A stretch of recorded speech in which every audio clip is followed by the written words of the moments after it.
교회 안에 어려움이 왔을 때 정말 어떻게 대처하고 어떤 방향을 갖고 교회가 또 믿음의 삶을 살아야 되는지 권면하고 있습니다. 그래서 6절에서는 하지 말아라, 떠나지 말아라. 그리고 이제 그 위에 이 떠나지 말게 한 사람들에 대해서 어떻게 해야 될까, 하지 말아야 될 것을 우리가 어떤 자세를 가지고 대해야 될까라고 하는 말씀으로 나와 있습니다. 우리 6절 말씀을 다시 한번 우리의 삶을 어떻게 살아야 되는지 기준을 한번 읽어보겠습니다.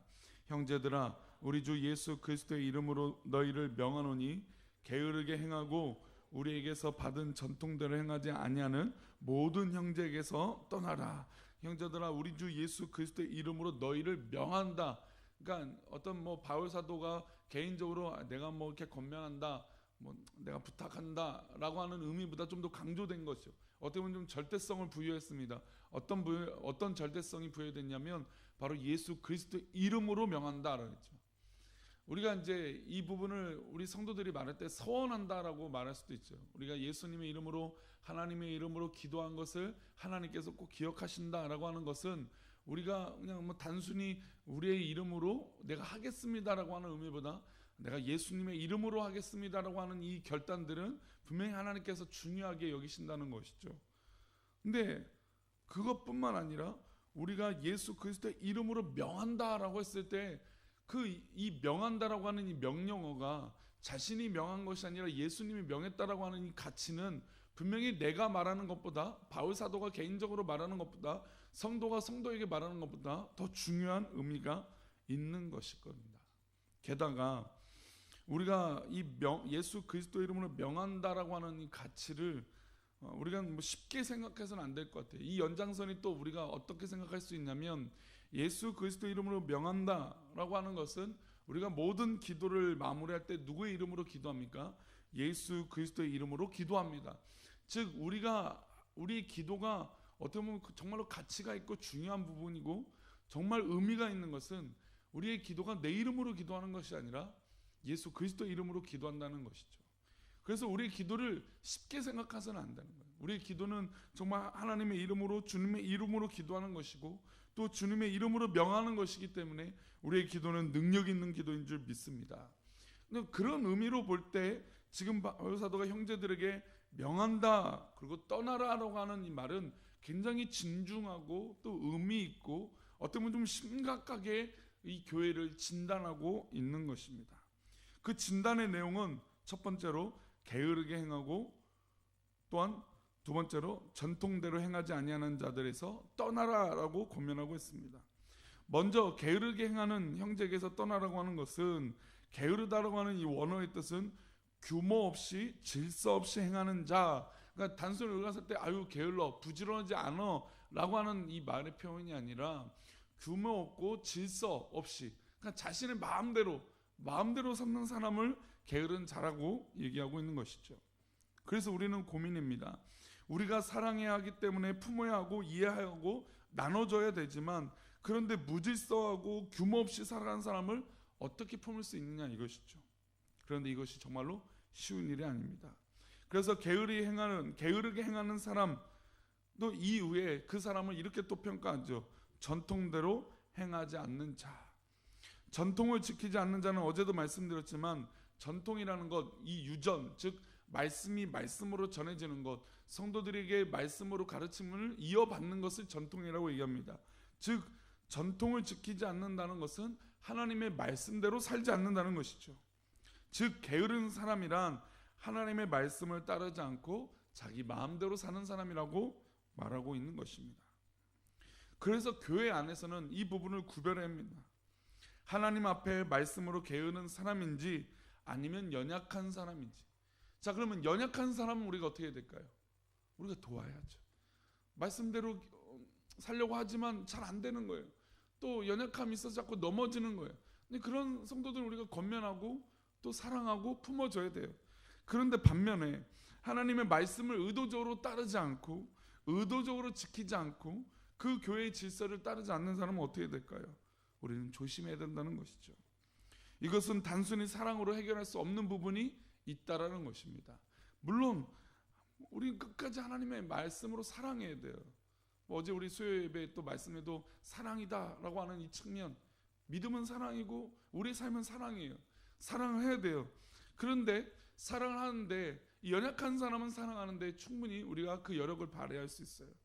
그러나 하나님의 말씀을 진짜 의도적으로 따르지 않고 또 게으르게 행하고 하나님의 말씀을 그 전통대로 행하지 않는 사람을 만났을 때 우리는 과연 어떻게 해야 되냐 이것이죠. 그러나 바울 사도는 과감하게 그것에서 떠나라라는 것이죠. 그 떠나라라고 하는 이 측면을 볼 때 우리가 감당할 수 있다는 것일까요? 없다는 것일까요? 죄송하지만 감당하기 어렵다는 거죠. 많은 사람들은 내가 할 수 있어, 내가 사랑할 수 있어, 내가 품을 수 있어, 내가 이해할 수 있어 라고 하지만 실제로 말씀을 의도적으로 지키지 않고 게으르고 질서를 지키지 않는 사람 만나면 우리가 쉽게 감당하기 어렵다는 것이죠. 그래서 7절은 이어서 말합니다. 우리 7절 말씀 읽어보겠습니다. 시작. 어떻게 우리를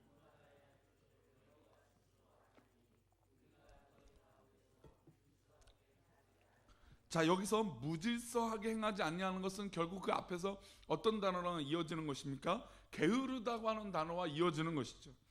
그래서 이 얘기를 이렇게 합니다. 어떻게 우리를 본받아야 할지 너희가 스스로 알고 있다 없다? 알고 있다라는 거예요. 사람은 스스로 생각하는 존재입니다. 그래서 내가 하고 있는 행동이 무질서한지 또 질서 있는 행동인지 스스로 판단할 수 있어요. 근데 그 판단조차 안 하고 있는 사람은 우리가 그 사람과 함께하기 어렵다는 것이죠. 우리가 스스로 알고 있다는 것, 우리는 스스로 알고 있고 스스로 행동할 수 있는 사람입니다.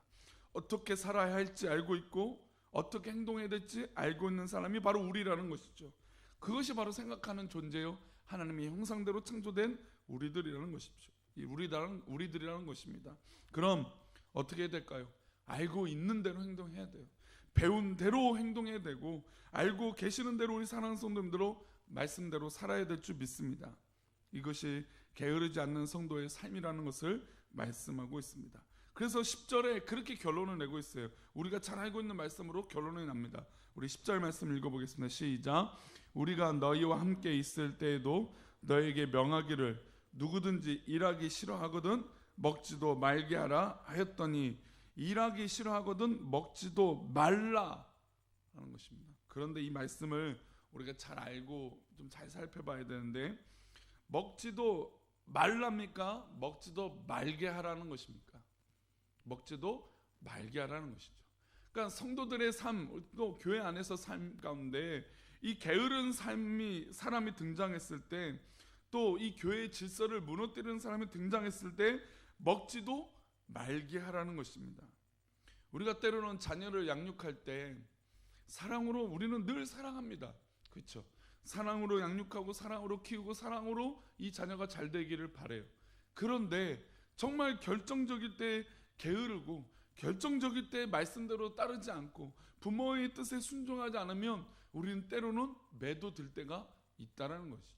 뭐 실제적으로 매를 때릴 때도 있겠지만 또 화를 내면서 또 잔소리를 통해서 그 아이가, 자녀가 변화되기를 정말 간절히 바라는 마음으로 그렇게 하는 것입니다.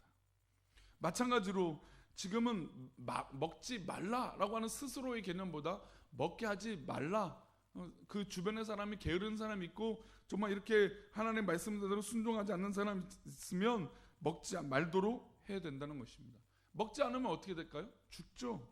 이것만큼 하나님의 말씀이 가치가 있다는 것입니다.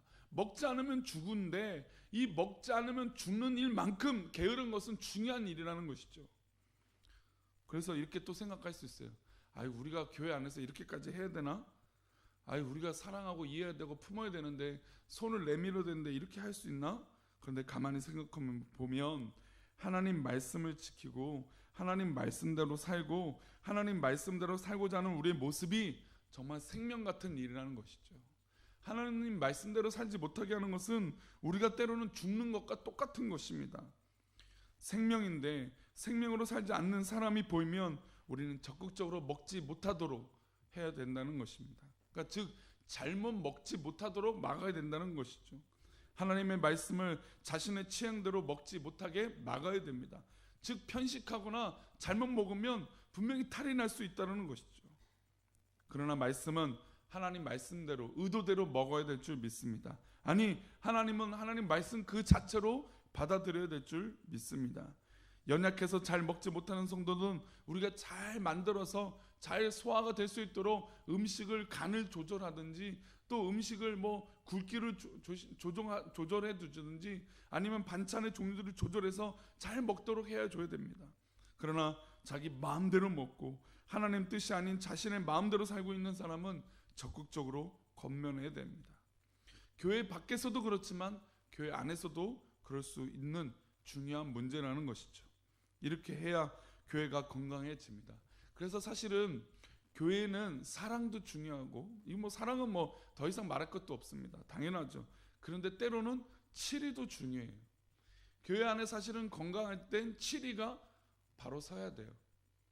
그러니까 가정에서도 권위가 바로 선다는 건 부모님의 권위가 바로 서야 되는 거. 아니, 부모님의 말을 함부로 여기는 자녀가 있다면 그 가정이 뭐 제대로 되겠습니까? 그렇지 않는 것처럼 사실은 사랑이 절대적이지만 그 가운데 사랑은 책임이 동반되는 것이에요.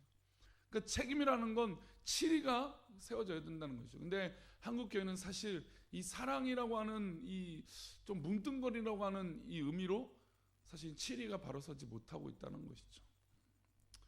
그런 부분들은 좀 우리가 고민해 볼 필요가 있습니다. 이렇게 해야 교회가 건강해질 수 있다는 것이죠. 연약한 사람은 돕고, 연약한 사람은 사랑하고, 정말 잘 못 걸어가고 있는 사람은 우리가 품고 우리가 도울 수 있도록, 잘 걸을 수 있도록 도와줘야 됩니다. 그런데 아예 잘못 걷는 사람, 아예 의도적으로 못 걸려고 하는 사람, 그런 사람은 우리가 좀 구별하고, 또 때로는 우리가 권면해서 잘 먹지 못하도록, 때로는 그렇게 행동하지 않도록 우리는 권면하고, 또 때로는 그것이 안 되니까 차라리 떠나 있는 게 우리에게 오히려 더 낫다는 것입니다. 데살로니가 3장 11절 12절은 그래서 결론은 이렇게 이어서 또 말합니다. 읽겠습니다. 시작. 우리가 들은즉 너희 가운데 게으르게 행하여 도무지 일하지 아니하고 일을 만들기만 하는 자들이 있다 하니. 자, 게을러서 일만 만드는 거예요. 자꾸 이 하나님 말씀을 의도적으로, 그러니까 이 게으르다고 하는 표현을 자꾸 이제 뭐 부지런하지 않는 측면으로 이해하면 우리는 당연히 도와줘야 돼요. 그런 대상인데, 이 본문에서 말하는 있는 게으름은 의도적으로 무질서하게 만드는 사람이라는 거죠. 근데 그 사람의 특징은 뭐만 만듭니까? 일을 만들어 버리는 거예요. 사랑하는 이 공동체를 자꾸 분열이 일으키도록 만든다는 거죠. 그래서 12절에 이렇게 말합니다. 우리 12절 있습니다. 시작. 이런 자들에게 우리가 명하고 주 예수 그리스도의 안에서 권하기를 조용히 일하여 자기 양식을 먹으라 하노라. 아멘. 우린 이런 자들에게 어떻게 합니까? 예수 그리스도 안에서 권하여. 그러니까 지금 우리가 맨 처음 읽었던 6절에서 예수 그리스도 이름으로 명하여, 그래서 12절에 예수 그리스도 안에서 권하기를, 그래서 이어져서 이 이야기를 결론을 내고 있는 거죠. 그래서 결론적으로 다시 6절에서는 그 형제에게서 떠나라고 얘기하고 있고, 12절에서는 어떻게 얘기하고 있습니까? 조용히 일하여 자기 양식을 먹으라 하노라. 진짜 하나님의 영의 양식을 먹으라는 것이죠. 먹지 않으면 물론 나도 죽지만 그 사람도 죽는 거예요. 하나님의 말씀을 그대로 받지 않으면 그 사람, 게으르게 행동하고 있는 그 사람은 결국은 죽어요. 그러면 어떻게 보면 사랑의 큰 뜰에서 권면하고 훈계하고 잘 먹도록 만들어주는 건 어떻게 보면 더 큰 사랑이 우리 가운데 있는 것입니다. 바울 사도가 들은즉 게으르게 행하고 일하지 않고 일을 만들기만 하는 자들, 이 자들에게 우리는 조용히 양식을 먹으라고 얘기해야 됩니다. 즉 제대로 예배하고 제대로 말씀을 받아들이라고 해야 된다는 것입니다. 즉 말씀이 남의 양식, 음식이 아니라 나의 음식, 나의 영의 음식이 되어야 된다는 것이죠. 이 예배는 나의 양식이고 내가 먹어야 될 귀한 영적인 시간인 줄 믿습니다. 우리 새벽에 기도하시는 성도님들, 영의 양식을 받는 게으른 성도가 아니라 하나님 말씀을 받아들이는 건강한 성도가 되시기를 축복합니다. 그렇습니다. 내가 먹어야 돼요. 내가 은혜를 받아야 하고, 내가 기도해야 되고, 내가 하나님 앞에 영적으로나 육적으로나 건강해져야 돼요. 사랑하는 새벽에 기도하시는 성도님들, 게으름이 없어지시고 영적으로 건강하고 양식을 받아 먹는 풍성한 성도들이 되시길 축복합니다. 오늘 맥체인 성경 읽기표, 우리 잠언 말씀 한번 보겠습니다. 잠언 29장 1절부터 3절인데요. 이 잠언 말씀은 우리에게 명확하게 우리에게 말씀해 주고 있습니다. 잠언 29장 1절부터 3절의 말씀.